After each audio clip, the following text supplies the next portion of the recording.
The Baldur's Gate 3 effect is in full swing and it's beautiful. Our agency employee says Baldur's Gate 3 is setting unrealistic expectations and claims they had insane PR funding. agency, eh? Larry and Dev answers with, what funding? Who is this guy? A rando? What is this? Please, please, please put some thought into it before you complain. This is what AAA should be moving forward. 6 years and 400 plus people with insane funding due to the IP have given Baldur's Gate 3 a big boost. It's truly unrealistic to expect this on a daily basis. Yeah, it is unrealistic that 400 people achieved with that in 6 years, while Diablo 4, with how many people did they have? Like 4K plus working on the game? And in more than 6 years, achieved way less. Yeah, it is a little bit unrealistic to expect AAA to actually, like, deliver. That's fine. No, the thing is, like, alright, let's say you're right. People are unrealistic to expect this on a daily basis. Well, I think also it might be unrealistic to expect people to buy a game for $70 on a regular basis. Right? Yeah, true. I mean, shit, this goes both ways. Because if one person's giving you out, let's say, you're selling hot dogs, and there's one place that sells 10 hot dogs for $1, and there's another place that sells, one hot dog for $10, where are you going to go? You're going to go and get 10 hot dogs, assuming they're the same fucking hot dogs. I don't know. That's how you get fat. This is just fucking insane, honestly. Like, I can't believe there are so many of these people that say stupid shit like this. Like, there's probably going to be more.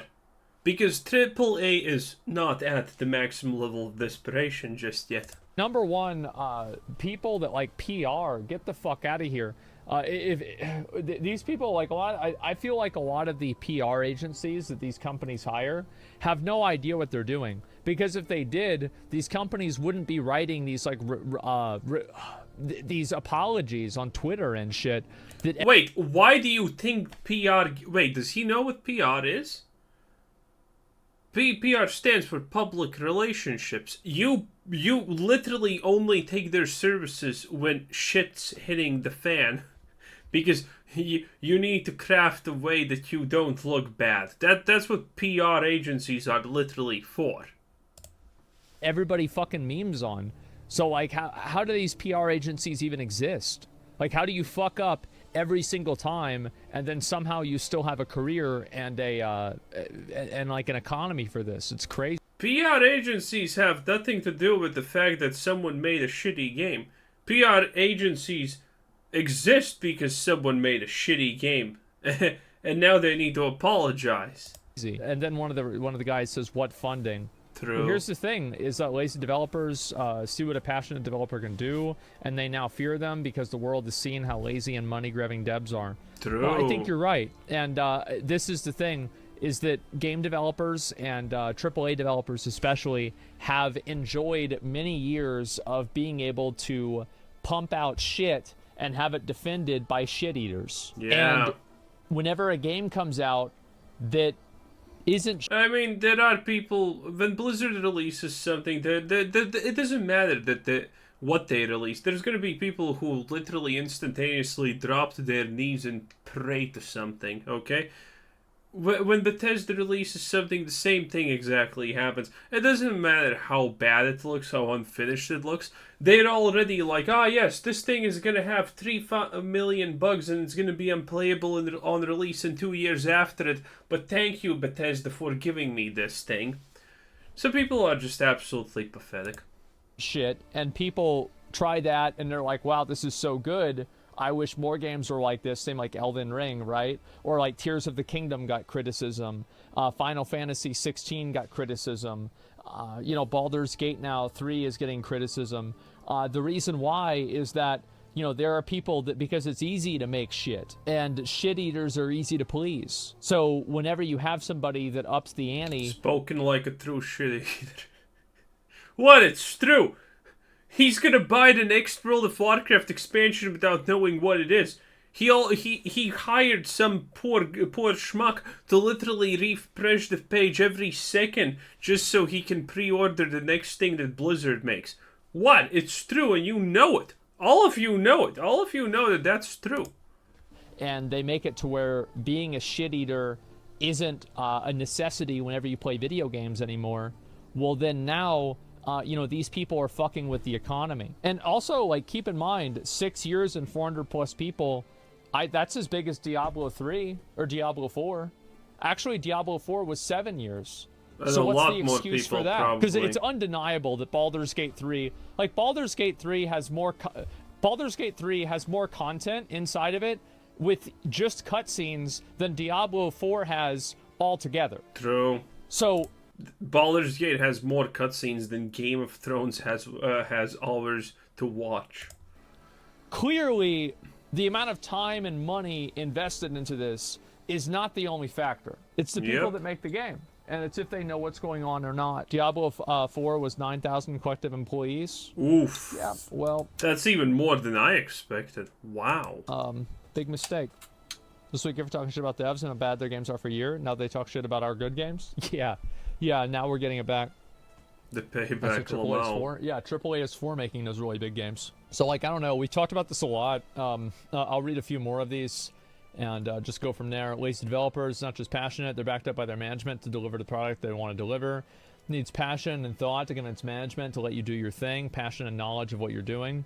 I don't really care about, like, people that are passionate or not. Like, I've said this before, is that I think that it is actually, and I know that, like, I get some pushback for this because, like, everybody likes to blame executives. Because he's gonna...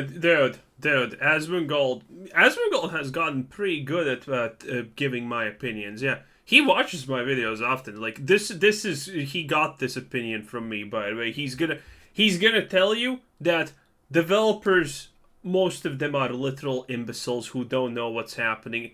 I talk about this so much. Obviously, it rubs off on him. Don't really... It's an easy... Let's rate how good he easy does. Scapegoat. But I actually think it's the individual designers and developers that are incompetent. True. I do. Go on. I think that they individually are incompetent. Yes. They lack creativity. Yes. They lack the skill to create a game yes. that is compelling. Literally like most employees. And interesting, and they should have never been game developers. That's it. Is this because of Uber? Yeah, he did a good job. He understood what I was saying most of the time. He should go a little bit further because there are some good points he missed out, but, you know, acceptable. Lilith? No. I mean, like, didn't Diablo today, they posted a video of the developers, a developer that's, like, spamming normal mode attacks inside of a world. Yep. Two lesbian developers talking about how great of a game they made, while not knowing what the fuck they are playing. They don't even have actual characters in the game. They needed to be made 2 fresh new level 50 accounts in World Tier 1, and they still failed. That's Blizzard for you. Tier 1 dungeon at level 50 and dying. I mean, yeah, we'll probably talk about that in a bit. Like, we'll get to it. But, like, that's the world that we're in. It's a great video. So, like, that didn't, like, they're like, Bobby's not making them press those buttons. Bobby's not making them, not avoid CC. Bobby's not in there pulling the strings there. They're doing that themselves. Larry admit a game that they themselves want to play and it shows? Yeah, probably, it does. Yeah. Executive timeframes do put strain on the creation process, but as someone who's worked in the MMO industry for years, I can say crunch time before release was because people fucked off for 80% of the project timeframe. Yeah, I mean, I don't know. I never actually talked about this because I have no knowledge in, the game industry. I just have knowledge in business. And I will say, and I will tell you this. Most end dates are literally not designed to push people to fail. End dates are literally designed on, okay, in how much of a time you probably need to actually deliver this thing.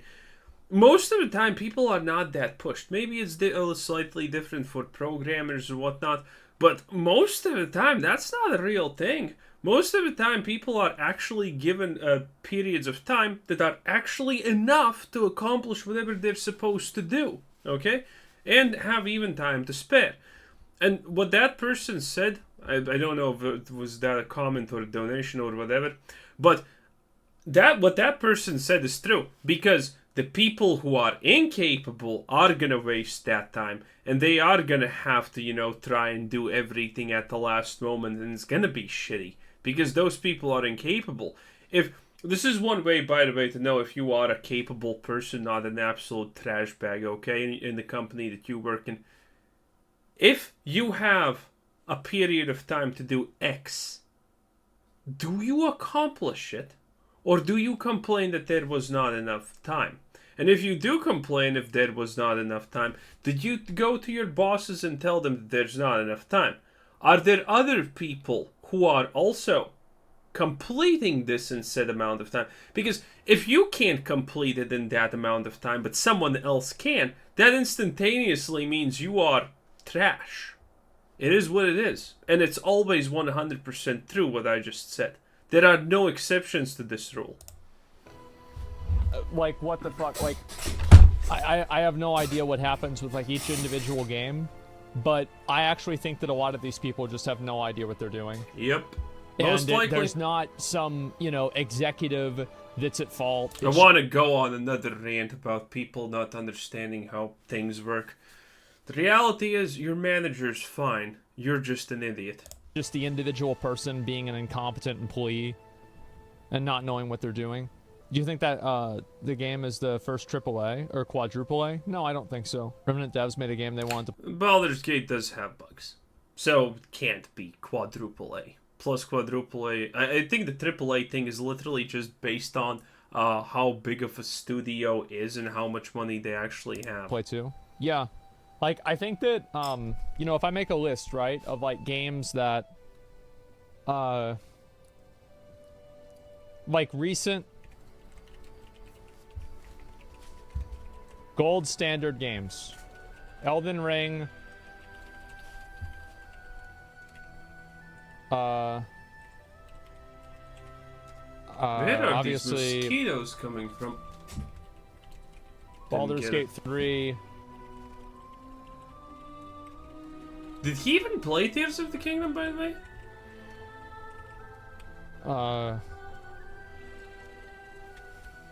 FF14 is not a good game. I would say probably Minecraft. Fortnite? Yeah. Valheim? Yeah. And this is in, like, the last 5 years, let's say. So, yeah. Okay. Sekiro, I mean, sure. See if I make any more of these. Valorants, yeah.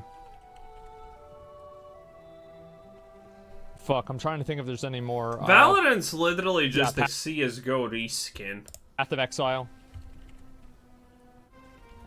Path of Exile wasn't a good game when it released. It had pretty much... Well, it lacked literally everything that people like about it for like 2 years. Or Hades. Like, each of these games, like, I'm sure there's probably a handful of other ones that I'm not, like Hollow Knight. Like, for example, I haven't really... Dude, my spiders are not doing their job. Like, one fat one is sitting there, one other one is sitting there, and there should be, like, 2 more that I'm currently not... Ah, one's in the corner. And they're just not getting these mosquitoes. It's sad. Like, why do I even have them? Played God of War. I've seen things about it, but I can appreciate what it is. All of these other games I have played. And, like, so I might be missing a few of them. Like, people were saying Divinity Original Sin, Red Dead Redemption 2, Pikmin 4. Like, I haven't played these, so, like, I don't really know very well. But I at least played some of the old God of War games. So, like, each of these games are what I consider gold standard games. These are games that arguable, but you can compare other games to as how close to those other games are they, and that determines how good they are. And the truth is, a lot of these big studios, I don't think that really, like, how many big studios really, I mean, like, I guess you could say From Software is kind of a big studio, right? But they're not big on the same level as, like, Riot or Ubisoft or Blizzard is. But they're big. Nintendo's big. Square Enix is big. I would say Riot is huge. Riot's definitely the people that make God of War are pretty big. So, okay. Yeah. So what's the point exactly here? Bandai is big? Yeah, but Bandai is the publisher, not the developer, right? Bandai and Namco Namco, published yeah, Elden Ring. They didn't develop it. Yeah, full complete games. Yeah, fucking no Rockstar games then? Well, I mean, they haven't... I don't know whenever Red Dead Redemption came out. Like, anyway, all I'm really trying to say is that, like, a lot of the games that... Like, we have a lot of very good games that have come out. And I think it's really not a surprise. That's not a lot, honestly, considering every day there's like 100 new game releases. That so many of these good games come out of mid to small size studios. I think that's probably what's going to happen more. Mid to large size studios, let's be real. The people who own Final Fantasy have tons of money. Halls of Torment is like, well, okay, that's I don't know how many people even work behind it. Vampire Survivors is one dude, I think. But, you know, that's not even a recent game. Also, it's just a really good concept, but there's not a lot of game, honestly, behind it, you know, in the traditional sense. Baldur's Gate 3 they're also a mid-tier studio. None of these are small. Even Path of Exile is not a small studio at this point. And when it released, it was a small studio, but Path of Exile, when it released, was bad. Is that you will have, like, AAA home runs every once in a while, but I don't think they're going to be, like, super popular. Well, now Minecraft is 13-year-old dude. No, Minecraft is, like, probably the most popular out of all these games, maybe besides Fortnite. I think it's more popular than Fortnite. Is like, it, though? Minecraft is an incredible, amazing... I thought Roadblocks overtook Minecraft. ...gold standard game, and people will be playing Minecraft in 20 years. Like, that's just the truth. It's an incredible game. Like, I'm not personally a fan of it, right? Like, I'm not a huge fan of Minecraft, but I can recognize and respect it. So, yeah. Now it's itching. And they released it full games. Yes, exactly. It's full games. So, League of Legends, Apex Legends are pretty gold standard? Yeah, I would say so. I don't really keep up with them quite as much, so it's harder for me to say. At least Apex, I don't really play League. Where are we going with this again? I did. So, like, you see this a lot happening with, like, these companies trying to come up with excuses. Because, like, every single time there's, like, some new game that comes out, and there's just some massive problem with it or something like that, I think that gamers do get more frustrated, but I'm not sure if that frustration really turns into sales. But what it does seem like is that people that are frustrated are moving over and playing different types of games, right? Like, look at this. This was on Saturday. Almost 800,000 people came back the next weekend and played Baldur's Gate. Which is, like, incredible that it's held that much viewership. Now, obviously, Baldur's Gate is a boomer game, for sure. And so, obviously, boomers have weekends off more often. So it would make more sense that, like, basically, the older the audience for a game, the more that weekends will probably play a factor in how many people are playing the game each day. Like, just, you know, logically think about it, right? But still, there you go. Often these companies do have an idea of what they're doing. They're not trying to make a game. They're trying to make money. Yeah, good point. Yeah. I'm just going to mention it one more time. The people who put the monetization into the game are not the same people who actually make the game. Those are completely two different people that have nothing in common with each other most of the time. I'm talking like 30-year-old boomers. So, yeah, let's see here. What is this? Developers, True, Lamau, W. Larian Dev. Exactly, yeah, of course. People are missing a point. It's not the developers have to create the best, most complex, detailed RPGs. Rather, the game should be made without live service or microtransactions in mind, and that they should be feature complete and functional on release. I don't even, like, the thing is, I like live service games. I don't even hate live service games, and I'm not even, like, against all microtransactions. Like, I think free-to-play games with microtransactions... Yeah, microtransactions don't matter. Again, Lost Ark is technically pay to win, but not a single person who plays Lost Ark cares about that.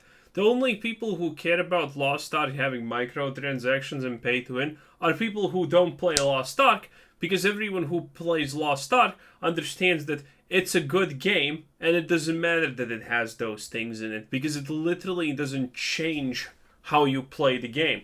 Because not a single person has any need to actually buy the pay to win, because they're not going to really buy that much, one. And two, well, it's still going to be 100% skill dependent. No one complains in Lost Ark about pay to win because it's not an issue. Transactions are totally fine. I don't care. I don't like loot boxes. We had a fucking 3-hour conversation about that. We're not going to do that again. Jesus. But I don't like loot boxes. But microtransactions fundamentally aren't bad. Like, you have to have that, and it's like a different way of well, you don't, of like but making that's a fine. game, and it's a newer way of making a game. So most people want passing of the game. Well, I think also, like, there are some games that are made into live service games that don't really need to be. Like, for example, there was that Suicide Squad game that was supposed to be a live service, and I think that's the way that people felt about it, was that it's like, why is this a live service game when it's basically Suicide Squad game? I didn't even know. just bullshit, right? Yeah, an ESO. Well, ESO I think it's a live service game. It's interesting because it's a live service game. Elder Oh, Scrolls Final Fantasy Online? 16 Gold Standard. The game is feature complete. Again, crazy word. Never hear that anymore. It's a feature complete game. It released without any major bugs or problems. It was a complete game, and there was nothing that was like drastically or dramatically wrong with it. And it was well. Wait, I don't agree with this. I don't care if a game does have bugs. Or if there's, DLC for it. The game has to be good, that's all I'm caring about. Well received by the audience. So that's why. I mean, again, like, this is not and it didn't have like weird microtransactions. It didn't have like anything like unnecessary added into it. So it's just a game then? Well, yeah, but like, we don't have those anymore. Always online games have limited lifespans, and that's by design. Yeah, so it's even extremely inconsistent though. 10 to 10 boss fights, main story missions, 2 to 10 side quests and filler. Yeah, I can understand that people aren't fans of like everything that Final Fantasy 16 has. I think that Final Fantasy 17 will probably have way more RPG elements, but probably still have action combat. Why? So I think they're probably going to have like more action, probably the same action combat. I mean, almost every Final Fantasy game is a completely different amalgamation of random BS. So that's an interesting prediction. More RPG elements added into it. Like, I'm kind of guessing, and like, also, like, this is a bit of hopeful guessing. Like, that's what I hope they do. Back when good games are 2 or 3 discs long. Yeah, exactly. To be fair, most people praising a game won't get to have Act 1, let alone finish the game. Well, that's fine. I mean, like, most people don't finish games. I talked about this, but there are people who buy the game and they never even play it, even though they intend it. Most people probably play. I wonder how long do the people on average play the game? Do you think even 50% of people who buy a game actually finish it? I don't know. I think it's less, probably. Like, for example, even with like a Dark Souls, like, if you go and you open up Dark Souls and look at like how many people actually finished the game, I mean, it wasn't even really that many people that did it. Yeah, I think it was less than 50% finished the game. Yeah, that would be my estimate. Because you played it, you had fun, and at one point you just don't log in. Completionism is not necessary for enjoying a game. Like, if I played Baldur's Gate at 3 and I got like 15 hours of enjoyment of it, I don't care if I'm and that would be enough. I don't care if I'm in Act 1, Act 2, Act 200, or Act 3 billion.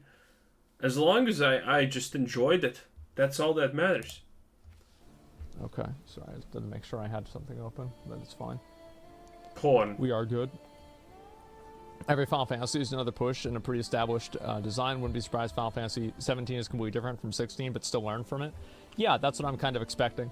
Final Fantasy 16 was missing too many RPG elements people liked in the other games, and I couldn't help but notice it either. Yeah, I did too, and I think that, like, for me, I don't really care about that stuff a whole lot, but I wish there was more character customization for sure. Yeah, I could go back and talk about it for a long time, but you guys see what I'm saying. Let's see here, but I think this is it for the video. Kind of feels like he's just reading comments. Wow. Well, I guess that wraps it up in that case. We got the main story out. Good. Anyway, this was Quizzer Sid. Thanks for watching. Subscribe if you haven't done anything. Have a nice day. Bye-bye.